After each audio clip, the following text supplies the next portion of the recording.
Your children have started school, or it's getting ready, right? I think the week to come, back to school, as they say.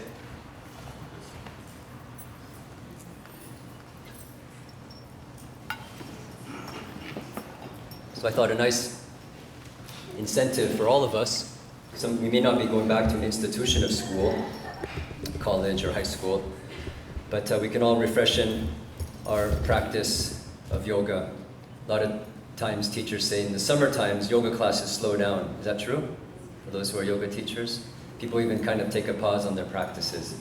And then comes the fall, they start up their discipline again. So summer's kind of like that.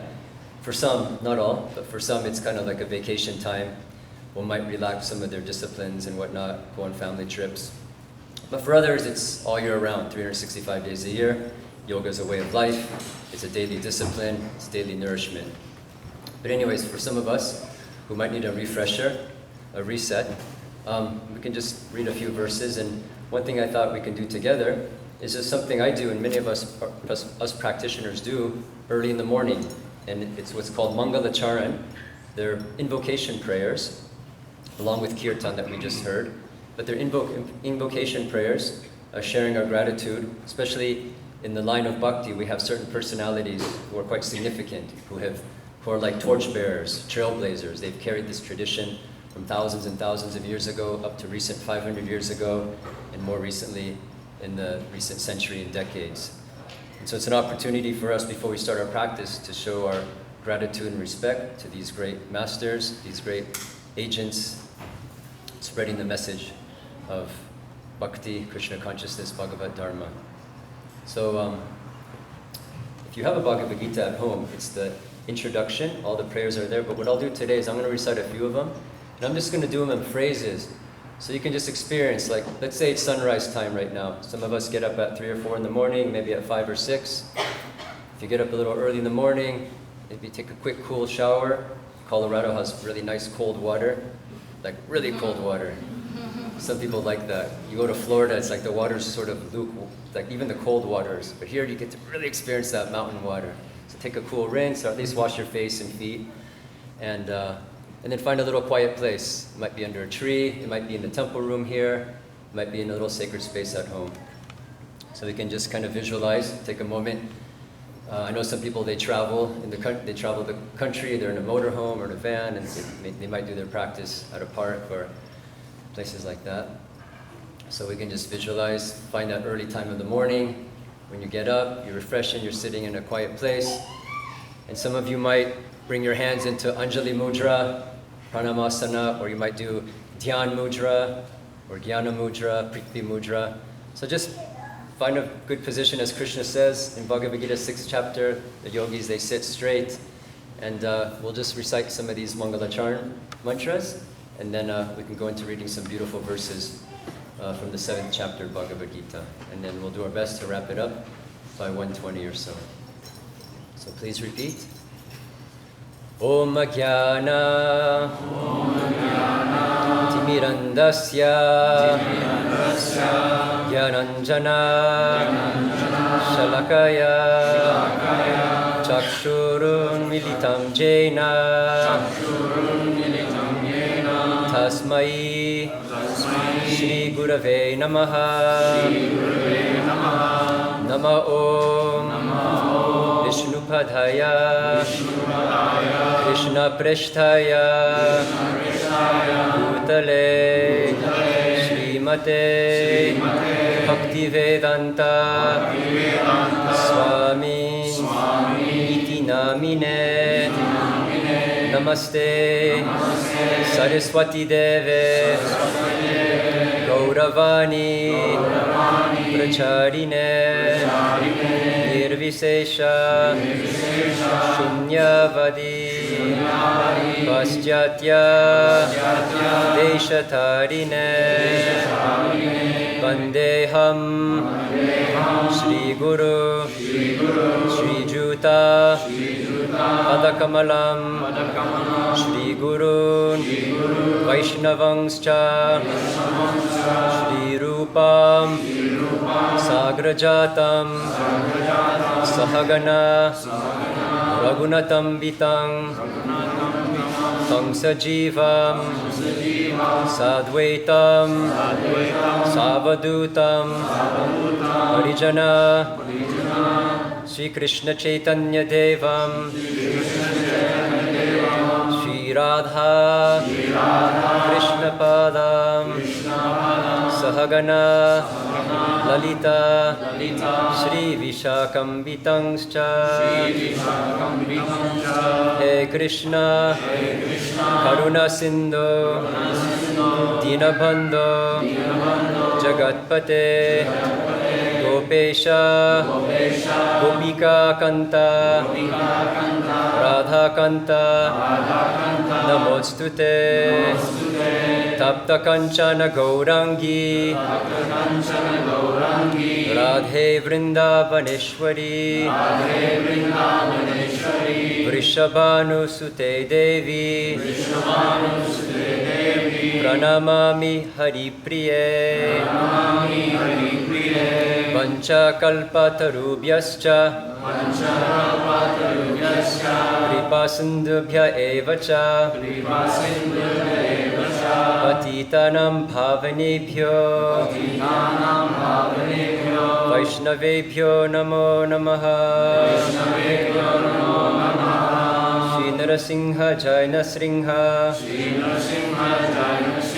Jai Jai Narasingha Pralada Desha Jaya Padma Bhuka Padma Bringa Shri Krishna Chaitanya Prabhu Nityananda Shri Advaita Gadadhar Srivasadi Gaura Bhakta Vrinda Hare Krishna Hare Krishna Krishna Krishna Hare Hare Hare Rama Hare Rama Rama Rama Hare Hare Hare Krishna Krishna Krishna Hare Hare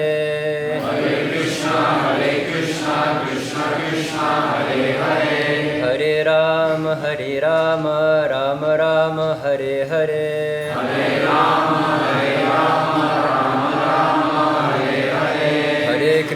Hare Krishna Krishna Krishna Hare Hare Hare Rama Rama Rama Hare Hare Hare Krishna Krishna Krishna Hare Hare Hare Rama Rama Rama Hare Hare Om Namo Bhagavate Vasudevaya Om Namo Bhagavate Vasudevaya Om Namo Bhagavate Vasudevaya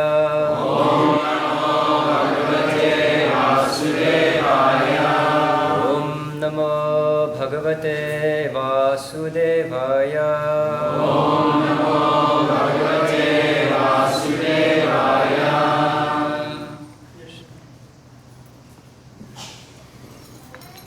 So, in Bhagavad Gita, there's words that are translated from the Sanskrit that the Acharyas and Srila Prabhupada use that are very common and known to many seekers who are interested in self-realization, spiritual knowledge.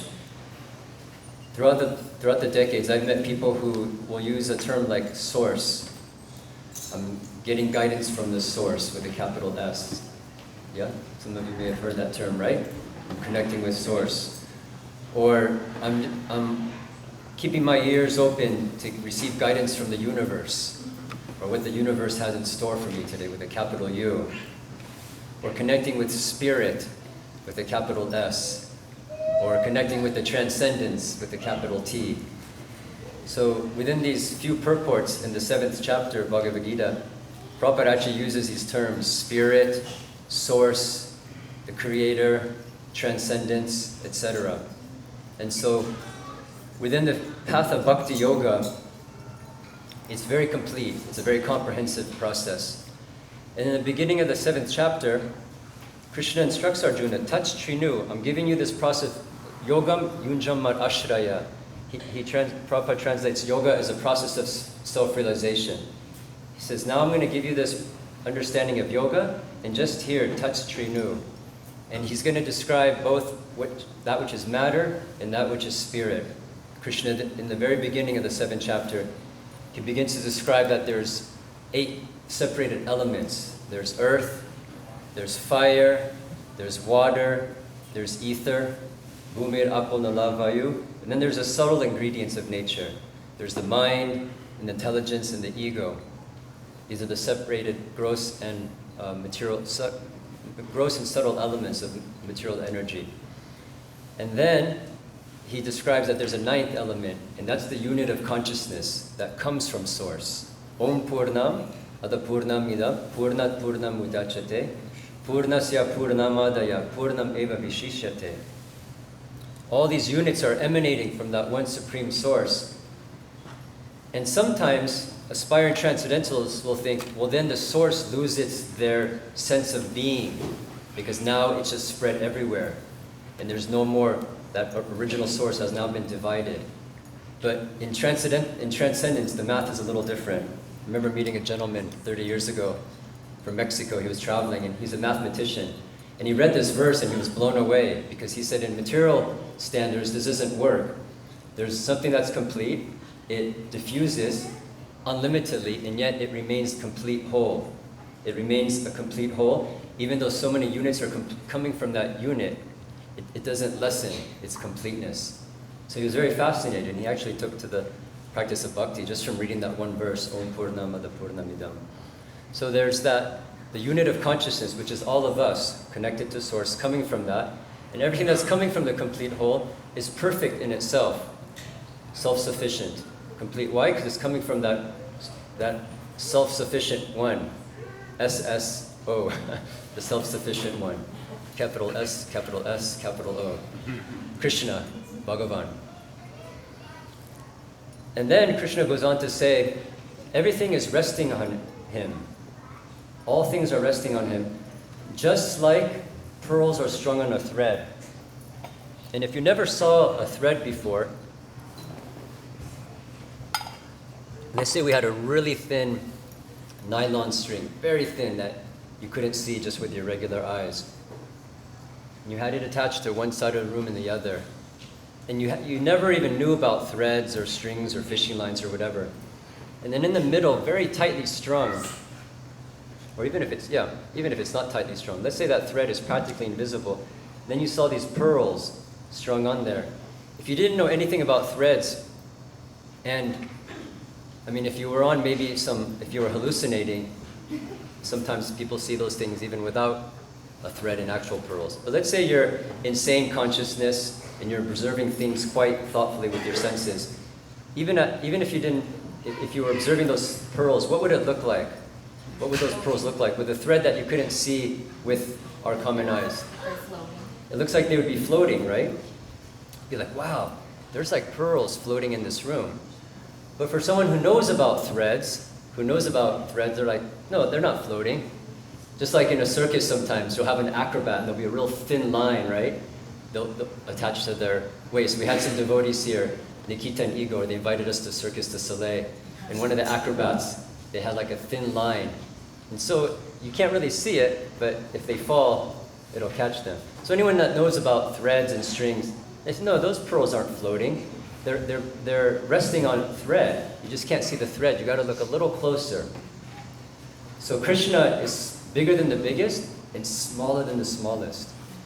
Everything in creation, Mata Parataram Nanyat Kinchit Asti Dhananjaya. He's speaking to Arjuna, O Dhananjaya, O Dhananjaya, O conqueror of wealth. Everything, all truths.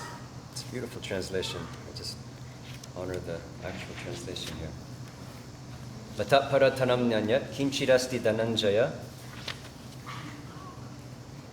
Maisarvamidam protam sutre. Sutre means thread. Sutre, mani gana iva. Mani is mani gana are pearls. O conqueror of wealth, there's no truth superior to me. Everything rests upon me as pearls are strung on a thread. So for many people who are interested in self-realization, connecting with Source, connecting with the universe, connecting with Brahman, connecting with Spirit. There comes to be a certain point where even when you take a walk in the mountains, or you go to the ocean, or you're just in your garden planting marigolds like Divya and Damodar do, who are bringing hundreds of marigolds every week, it no longer just becomes this mundane activity of just like flowers and rocks, but you start to see this interconnectedness with everything. And you start to experience spirit in all your observations. And many people who are interested in yoga and spirituality, they'll share, yeah, my first step in self-realization, my first step in spirituality took place when I was under a tree or in the ocean or on a mountainside or like just in the Grand Canyon. I just started to meditate and something just started happening. Some sacred connection started happening. And it's not unusual to hear that because 5,000 years ago, young 16-year-old Shukadev Goswami, a great wandering sage, spoke to a king and saying the first step in God realization is appreciating the Virat Rupa. It's an aspect of Krishna that manifests in this material cosmic manifestation, where you meditate on the rivers as the veins, and the clouds, and the grass, and the trees like the hair of the divine, and the mountains are like the bones. The ocean is like the navel, etc. The sun and the moon are the eyes. So it's like first step in God realization. So Krishna says, everything is resting on me, and for someone who knows what a thread is, they know, yeah, those pearls are resting on something. So similarly, whatever we see in this world, and Krishna will describe a few in the 7th chapter. He begins to speak about his vibhutis, his opulences. In that same Krishna, that little Nandana, Yashoda Nandana, who's crawling in the courtyard of Yashoda Mata, in a few weeks we'll be observing Janmashtami. Krishna appeared in Vrindavan, and before that, Krishna's brother Balaram. So there's this personality, Krishna, his brother Balaram, the original Shakti, Radharani. Their appearance days are coming up. We're going to have a birthday celebration. Of course, these persons don't take birth. It's like an eternal transcendental roadshow. Krishna appears like the sun. It's not necessarily starting at 6 in the morning. It continues. It's just that it's visible to us. So Krishna's pastimes are eternal. He's manifesting. And even before one connects with that personality, Krishna, Balaram, his expansions, the avatars, one experiences Krishna through these vibhutis. And even before that Krishna conception, one can begin to see not just pearls, but they see the trees and the rocks and all these separated energies, earth, fire, water, air, and ether. And then Prabhupada would even say, even a vehicle, it takes material elements to make a vehicle, or this microphone. Even plastic is coming from oil, right, which is part of the earth. So everything ultimately is coming from Krishna, material or spiritual. And then he begins to list a few of these opulences. And I wanted to read one verse today because it's something that we can all relate to. Two of them. One is water, and one is the fragrance of flowers, and how easy it is to connect with Krishna. Because when we hear about Krishna and the Leelas, the pastimes, the Rupa, the form of Krishna, beautiful threefold bending form, Krishna is eternal, comes as this like fresh 16-year-old, has a darkish complexion like a vibrant rain cloud, darkish, bluish, purplish, blackish. Then you have Radharani who's striking golden like lightning, and you can't even really compare them to a material element, but it's the closest you can get. Like a darkish rain cloud and then a lightning strike. And that lightning strike is like Radharani, that dark blue cloud, like Krishna. Krishna's having pastimes where he's killing demons, he's dancing with the gopis, running through the field with his friends and cows, jumping off cliffs, swimming in the water, doing all the things that we look forward to doing on a holiday break. Taking our shoes off, running through the field, dancing with friends.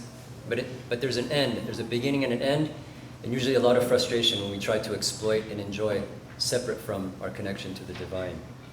So that spiritual realm is there, and to the degree that we practice that discipline of bhakti in this realm, which is involving dance and festivity and discipline, then it prepares us to enter into that eternal dance party of the spiritual world. But as I was saying, it can be quite mysterious, it can be quite esoteric, and even very foreign. This, even coming to the temple and saying, gosh, with these, statues on the altar and bowing down, and these rituals seem so foreign to me. However, smelling a flower and drinking water, I guarantee you, there's no one in here who has a foreign experience with those two things. Well, maybe some of you, it's possible that there's some of you who maybe never smelled a flower. That's a possibility. But I doubt, or actually, not even a flower. Everyone has smelled something. Krishna says, Punya, I'm the original fragrance. He doesn't actually say, I'm the fragrance. He said, I'm the original fragrance of the earth.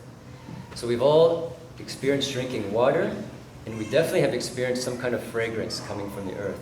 So I just wanted to share those two verses, and how we can appreciate connecting with Source, with the universe, with truth, with transcendence, through these vibhutis, these opulences, and how they're coming, and we're attracted to these experiences. Why? Because they're connected to Krishna, and Krishna means all attractive, the original magnet, and we're all experiencing attraction to something, and so that original attraction is Krishna. Okay, so let us appreciate these beautiful verses. Krishna speaking to Arjuna here. So yeah, he said that there's no truth superior to me. Everything rests upon me as pearls are strung on a thread. And then he begins to list his opulence. So now Arjuna, like all of us, he's a seeker of truth, devotee, friend of Krishna. He's a yogi, warrior. And now Krishna is going to guide Arjuna how to understand that thread. How to understand, how is it that all these pearls are resting on that thread? How do we start experiencing that? So now Krishna begins. Rasoham apsukonteya prabhasmi sashi suryayo pranava sarva vedeshu shabdeke purusham nirishu. Oh, there's one other word Prabhupada uses here. So source, universe, transcendent spirit, and complete bliss. Is that a nice one? Yeah. Connecting with the complete bliss. It's nice, huh? How's your connection today with the complete bliss? Krishna. So anyhow, Krishna has so many beautiful qualities. Complete bliss, primeval Lord, absolute truth. O son of Kunti, I am the taste of water, the light of the sun and the moon, the syllable Om in the Vedic mantras. I am the sound in ether and ability in man. So we all drink water, we experience the light of the moon, and then there's a nice class where Prabhupada says, sometimes there's scholars who are very proud. No, I chant Om, and I do intense philosophical study of the Vedas. And he'd say, no problem. Krishna says, I am that Om. Pranava Sarve, I am that Om. So what's the difficulty? Even if you're a proud scholar and you just chant Om and you're trying to eliminate the material elements to find the source, no problem. Krishna says, I am that Om. And then whatever we hear in this world, I am the sound in ether, and then ability in all people. So when we see other people who have high abilities, the tendency, right, we become envious. Oh, look at that athlete, that model, that rock star, that carpenter, that politician, that mod, whatever it is, they have something I don't, and I envy them. But whereas for a bhakta, for a devotee, there's no envy. They see that opulence, that's just coming from Krishna. You know, I grew up playing soccer, so you have someone like Messi, right? Wow, how he moves the ball and dribbles around 10 people and scores so many goals. Like, it's fascinating. And it's like, where's that ability coming from? Because at any moment, it can be taken away, whether something breaks or death, right? Whatever opulence is there. A great scholar, Bala was sharing me, just visiting relatives, how when they were in their, one relative in their youth had a lot of prowess intellectually, career-wise, and then at a certain time, everything starts to decline. We all experience it with ourselves. We even say, yeah, at one time I was like, I could bench 300 pounds, and now I'm lucky if I can even just bend over and pick up a cup of water. You'll see athletes like that. UFC fighters who are like, 19-0, and they're in their 50s and 60s, and they can hardly sit in a chair. And they're having trouble just trying to like calculate their thoughts and how to verbally communicate something. And 20 years ago, they were like #1 in the UFC, the fighting championships. And so whoever, athlete, musicians, politicians, models, philosophers, everyone has their kind of decline point. But even when there's the height of that, no need to envy, because whatever ability is coming, whatever beauty is there, it's Krishna, Purusham Nirshu. I am the ability in everyone. And now for today's verse. I said I'd wrap it up by 1:25. And also, we started at 12:55. So if you have half an hour in the morning, we chanted the Mangala Charan, we did a little Maha Mantra, we chanted Om Namo Bhagavate Vasudevaya, and I spoke a little. without too much speaking, or if you have a friend to talk to, within half an hour, you can have a very dynamic morning routine. Within half an hour, you can chant Mangalacharan prayers, which we all did together. You can chant some Maha Mantra on your beads or kirtan, and you can have a little reading of scripture, all within that half an hour time. So now we'll close with reading the verse. Punyo ganda pritivyamcha tejas chasmi vibhavasau jivanam sarva bhuteshu tapas chasmi tapasvishu. I am the original fragrance of the earth, and I am the heat and fire. I am the life of all that lives, and I am the penances of all aesthetics. Srila Prabhupada says, Punya means that which is not decomposed. Punya is original. So in this morning lecture, Prabhupada says, who can take some brown substance called dirt, take that into your lab, and then do something with it, and then come out with a gardenia, the smell of a gardenia? Who could do that? Take some dirt to a lab and just produce the smell of a gardenia. Prabhupada used rose. He said, who can make the smell of the rose? So punya is original. Everything in the material world has a certain fragrance. As a fragrance in a flower, or in the earth, in water, in fire, in air, etc. When it rains, we all smell that nice smell, right? Right when it starts raining, there's that really refreshing smell from the earth. The uncontaminated fragrance, the original fragrance, which permeates everything, is Krsna. Similarly, everything has a particular original taste. And this taste can be changed by a mixture of chemicals. So everything has some original fragrance and taste. Vibhavaso means fire. Without fire, we cannot run factories, we cannot cook, etc. And that fire is Krsna. The heat in the fire is Krsna. According to Vedic medicine, indigestion is due to a low temperature in the belly. So even for digestion, fire is needed. In Krsna consciousness, we become aware that earth, water, fire, air, and every active principle, all chemicals, and all material elements are due to Krsna. The duration of man's life is also due to Krsna. Therefore, by the grace of Krsna, man can prolong his life or diminish it. So Krsna consciousness is active in every sphere. Krsna consciousness is active in every sphere. So there's no time, there's no moment of existence where there's not a connection to Krsna. Krsna is active in every sphere. So whether it's smelling a flower, tasting water, experiencing the breeze, even something as intense, you can say even horrible and ghastly as like a wildfire that's burning a whole, here in Boulder we just had it, right? Some people lived in Boulder, 1,000 homes were burned down. Even something ghastly, Krishna said, what does he say? Mrityu sarva haraschaham, I am that all-devouring death. So in this material world, we experience pleasant breezes, or it can be a devastating hurricane. We experience pleasant smells and foul smells, depending what the wind is blowing over. Whatever active principle it is, Krishna is present. And it's like that thread. Once we start to know what a thread is, then when we see these kind of incredible mysteries, as Krishna says, like pearls, for a person that's a little ignorant and not so aware of it, they're fascinated. Wow, those pearls are floating. Similarly, wow, the Grand Canyon. Wow, amazing forest, amazing ocean, amazing ability, amazing talents, amazing wealth, amazing fame, amazing, beauty and sounds. And for a person who knows that source, who knows about the thread or Krishna, they're also saying amazing. And it's amazing because it's all resting. Mata parataram nanyat, kinchirasidanan, it's all resting on Krishna. And when you have that connection, that much more amazing the experiences with the phenomenal world become. That much more sacred, divine, and kind of an element of gratitude is there. Even with death.